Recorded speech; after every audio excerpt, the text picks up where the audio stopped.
Hi. To start with the recipe, first, let's prepare our bone marrow. You'll need 4 pieces cut lengthwise. Rinse them under cold water to remove any bone fragments or impurities. This step is crucial because clean bone marrow ensures a better flavor and texture.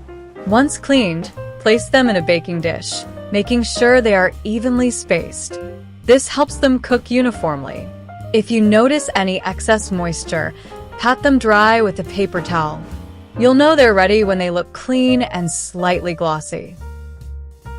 Now, let's move on to the flavoring. In a small bowl, combine 4 cloves of minced garlic, 2 sprigs of chopped rosemary, and 2 tablespoons of olive oil. Mix these ingredients well until the garlic and rosemary are evenly coated with the oil. This mixture will infuse the bone marrow with a rich, aromatic flavor. A common mistake is not mixing thoroughly, so make sure everything is well combined. You'll know it's ready when the rosemary and garlic are glistening with oil. Next, apply this herb, mixed generously, over the bone marrow. Use a spoon or your fingers to ensure every nook and cranny is covered. Then, sprinkle 1 teaspoon of salt and 1/2 teaspoon of smoked paprika over the top. The salt enhances the natural flavors, while the paprika adds a subtle smokiness. Pay attention here to avoid oversalting. A light, even sprinkle is all you need.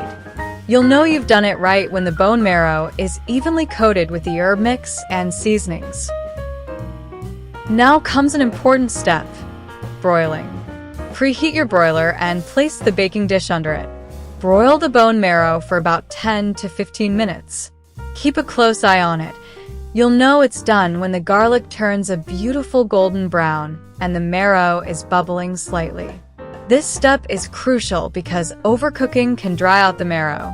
If your oven has hot spots, rotate the dish halfway through to ensure even cooking. By the way, since many of you ask about this toaster oven that I use after trying several, I found one that really makes a difference. I'll leave a link in the video description in case you're interested. Finally, it's time to serve. Carefully remove the bone marrow from the oven and let it rest for a minute. This allows the flavors to settle. Serve immediately on 4 slices of toast. The warmth of the toast complements the rich, creamy marrow perfectly. A trick I've learned over the years is to lightly toast the bread beforehand for extra crunch. You'll know it's perfect when the marrow spreads easily over the toast, creating a delicious, savory bite. Enjoy! And that's how you make this delicious recipe.